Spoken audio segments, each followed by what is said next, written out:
Chapitre 4, aire d'une surface. Donc, dans le cadre de ce chapitre, nous verrons, on va dire reverrons, certaines formules pour calculer l'aire de différentes surfaces. La première chose que nous ferons, ce sera de calculer l'aire de polygones. Donc, juste un petit rappel, là, un polygone, ben, c'est une figure géométrique. Donc, il y a des polygones, évidemment, qu'on connaît très bien, le carré, le triangle, etc. Mais les polygones quelconques, il faut comprendre qu'on peut être appelé à calculer l'aire de, de figures géométriques, là, de polygones là, qui ne sont pas nécessairement réguliers et qui ne sont pas toujours convexes. Donc, on a une définition ici, on fait la distinction entre un polygone croisé et un polygone concave. Je ne vous cacherai pas que la plupart du temps, dans les exercices qui s'en viennent, là, nous devrons calculer l'aire, d'abord, l'aire des polygones des polygones convexes qu'on est habitué de rencontrer, carré, triangle, trapèze, losange, parallélogramme, etc. Évidemment, on donne un nom à ces polygones selon le nombre de côtés. Donc, je vous les inscris ici. Donc voilà, bon, évidemment, il y a des polygones là, qu'on retrouve un peu plus souvent, là, triangle, quadrilatère, pentagone, etc. D'autres qui sont un peu plus rares, là, c'est rare qu'on fait des problèmes avec des énéagones et des endécagones. euh, mais bon, vous pouvez y faire référence là, lorsque dans les problèmes, vous vous posez la question, peut-être que vous vous rappeliez plus que heptagone c'était pour 7 ou dodécagone c'était pour 12. Donc, vous pouvez vous référer, là, dans le fond, à cette charte-là pour vous rappeler le nombre de côtés selon le nom du polygone utilisé. Donc, comme je mentionnais, on va d'abord commencer à calculer l'aire de polygones convexes, qui sont des formules, hein, l'aire d'un triangle, je pense qu'on on vous en parle depuis votre primaire. Mais bien qu'habituellement, on travaille avec la base fois hauteur divisée par 2, il peut arriver dans certaines situations où on n'a pas nécessairement accès directement à la mesure de la base, à la mesure de la hauteur, et plutôt, on va avoir des angles. Donc, ce que vous avez ici, là, je pourrais en faire peut-être une petite démonstration. La raison pour laquelle les formules ici reviennent au même que de calculer base fois hauteur divisé par 2.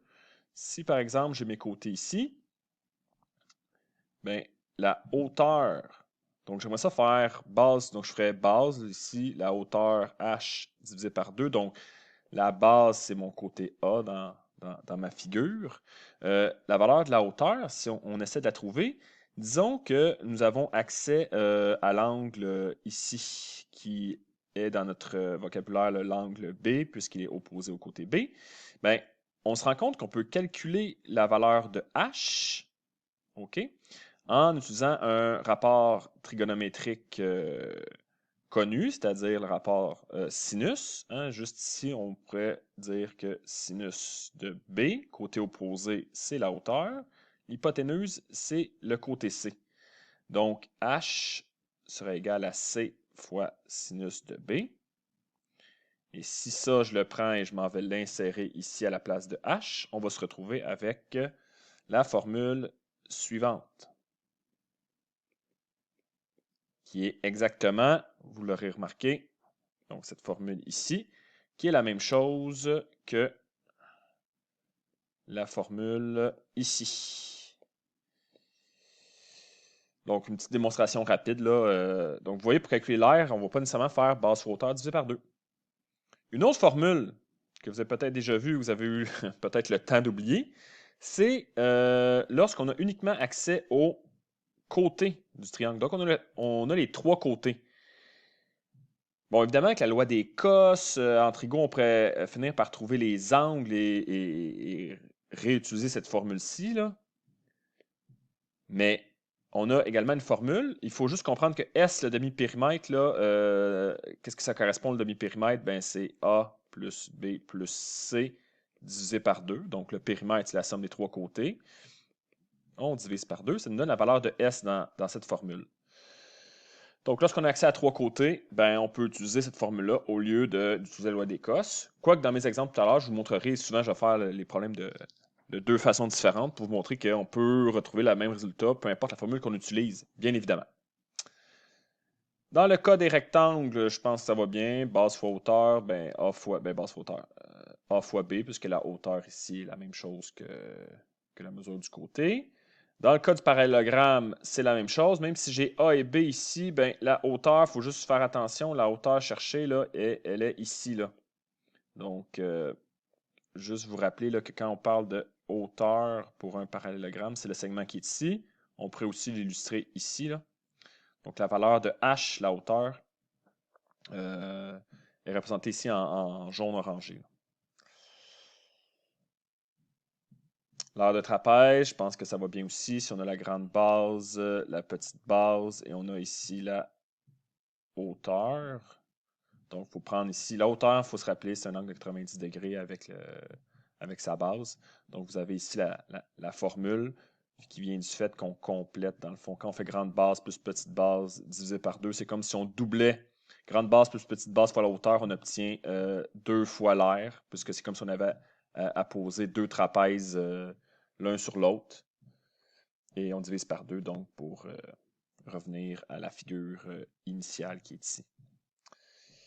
Si jamais vous avez des polygones, des fois, justement, qui sont, je dirais, irréguliers ou qui sont moins conventionnels, qui sont concaves, par exemple, ben, surtout quand on a des grandes surfaces, donc quand on a des terrains ou peut-être des objets là, qui ont des formes particulières, on peut toujours, puis c'est ce on va en parler un peu plus tard, là, mais on va souvent utiliser les triangles et les trapèzes pour découper la figure.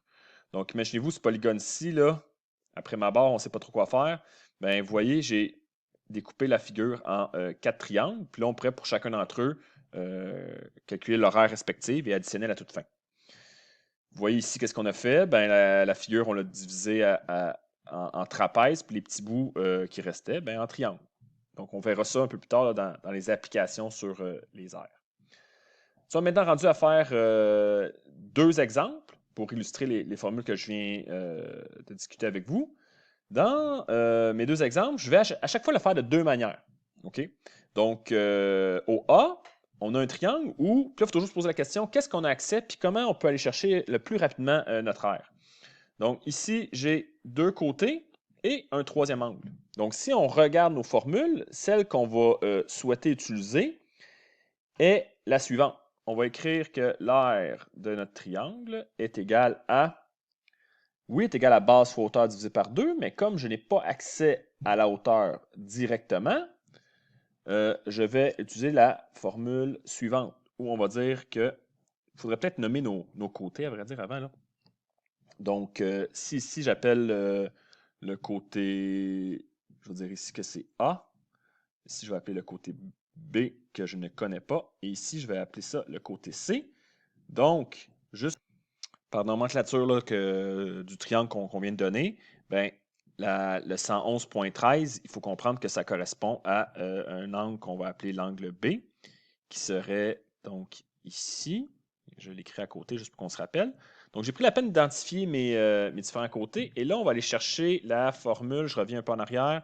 On va aller chercher la formule ici. Donc, formule qui nous demandait pour trouver l'aire d'avoir 2 côtés adjacents et l'angle qui est formé par ces 2 côtés.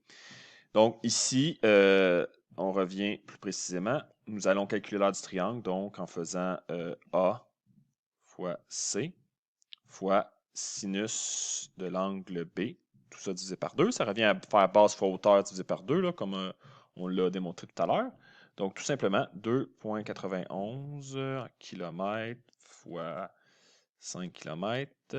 Je continue. Voilà ce que ça devrait donner. Donc, on applique la formule, on sort notre calculatrice est en degrés, on obtient 6,79 km². Maintenant, comme je l'ai dit, là, je vais utiliser une autre formule, juste pour être sûr que vous compreniez comment l'appliquer. Je vais aller chercher la valeur de B. Donc, je vais aller chercher la valeur de B. Ici, ce n'est pas nécessaire. C'est juste pour vous montrer là, comment on peut arriver au même résultat d'une manière différente. Je vais vouloir utiliser la formule qui utilise le demi-périmètre. Donc, on va aller calculer la valeur de A, la valeur de B, la valeur de C. Puis ça va me permettre d'utiliser la formule suivante. Donc oui, ça va être un petit peu plus long, mais ça va, évidemment, là, on va s'attendre à obtenir, ça va confirmer notre 6,79 km². Donc, comment nous allons chercher la valeur de B? Nous allons utiliser la loi des cos. Donc, je vais faire un petit aparté ici. Donc, je vais prendre les mesures qui sont là et je vais utiliser ma loi des cos. Donc, voici, avec la loi des cosinus, je vais donc calculer, je vais dire que ce que je cherche, la valeur de B au carré, va être égal à A carré plus C carré moins. Donc ici, j'écris la loi des cos, cos de C. Nous avons évidemment, pardon, cos de B ici. Il faut faire attention. Je remplace, je fais le calcul. Voilà ce que ça devrait donner. Donc voilà, j'ai appliqué la loi des cos. J'ai remplacé par les nombres qu'on avait trouvés ici, qu'on avait déjà dans le début du problème. Et on trouve comme valeur de B 6,63. Donc, en plaçant ici 6,63, j'ai donc la mesure de mes trois côtés. Et je m'en vais calculer donc la valeur du demi-périmètre afin d'utiliser la formule suivante. Donc, le demi-périmètre, je vais me tasser ici.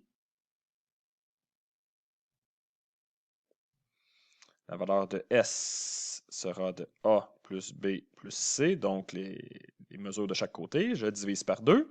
Donc, si vous additionnez 2,91, 5 et 6,63, on garde toutes les décimales, on divise par 2, vous obtiendrez une valeur de S qui devrait vous donner 7, bon, j'ai oublié mes unités ici, là, ce sont tous des kilomètres. Là. Donc, 7,27 km. Donc, cette valeur de S-là, je vais la mettre ici. Donc, 7,27. J'applique la formule. Regardons ce que ça donne. Donc, voilà. Faites juste attention quand vous utilisez votre calculatrice. Ici, c'est un produit de 4 valeurs. Donc, mettez des parenthèses, là, sinon, vous n'obtiendrez pas le bon résultat. Mais à l'intérieur de chaque des trois parenthèses ici sont des soustractions. On obtient 46,05 approximativement. Nous gardons toutes nos décimales.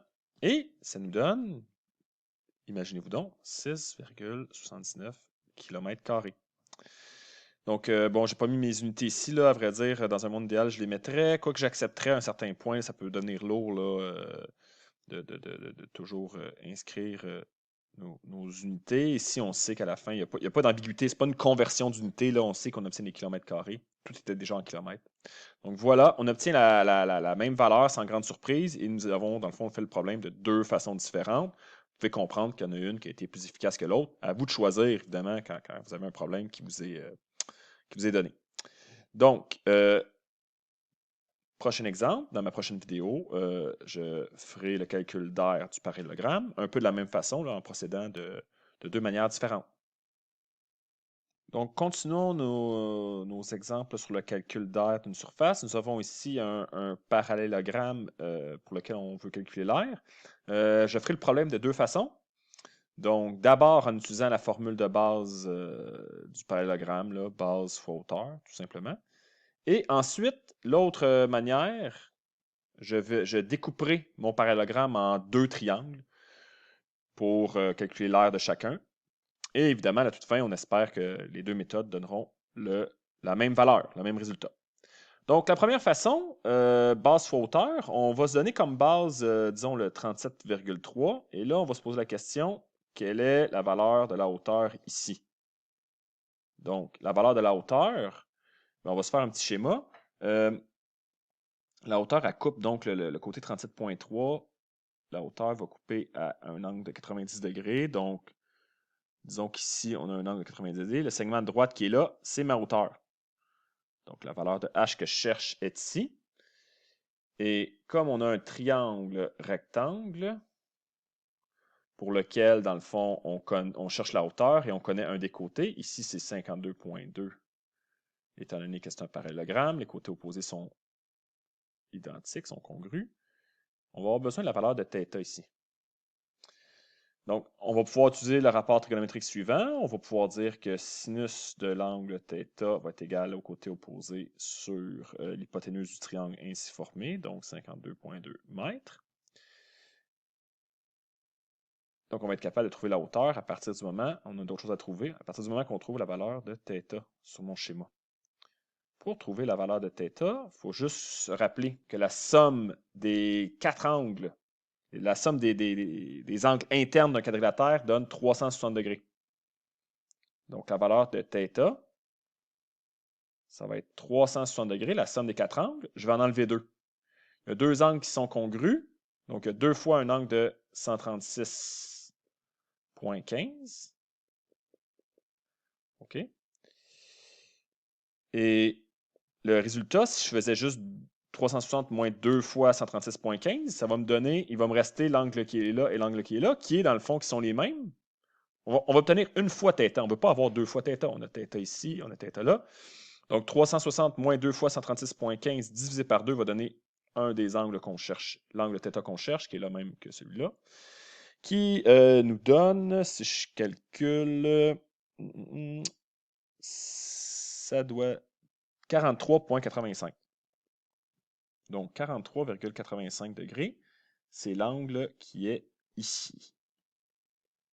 Cette valeur-là, je m'en vais la remplacer pour trouver la valeur de ma hauteur. Mais à vrai dire, on va faire ça en une seule ligne. J'ai fait des calculs intermédiaires ici pour trouver ma hauteur.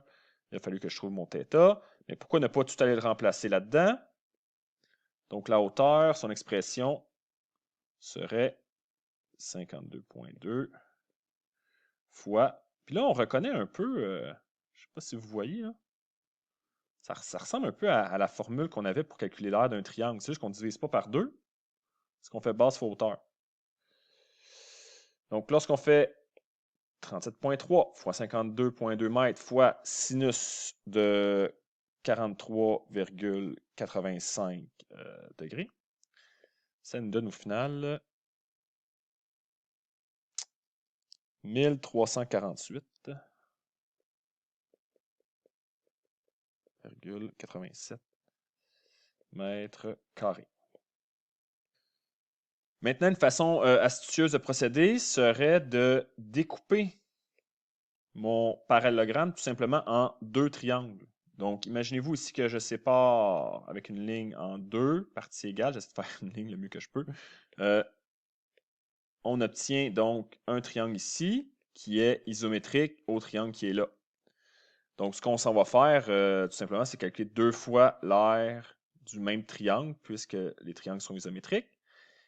Et pourquoi j'utilise cette idée, c'est que nous avons accès à toute l'information. Nous avons 2 côtés là, qui sont adjacents et l'angle formé par ces côtés.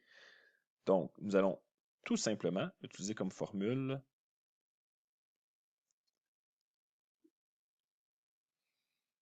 donc, rappelez-vous ici, là, la formule que j'ai utilisée est la même que j'ai utilisée dans l'exemple précédent là, qui ressemble à celle-ci.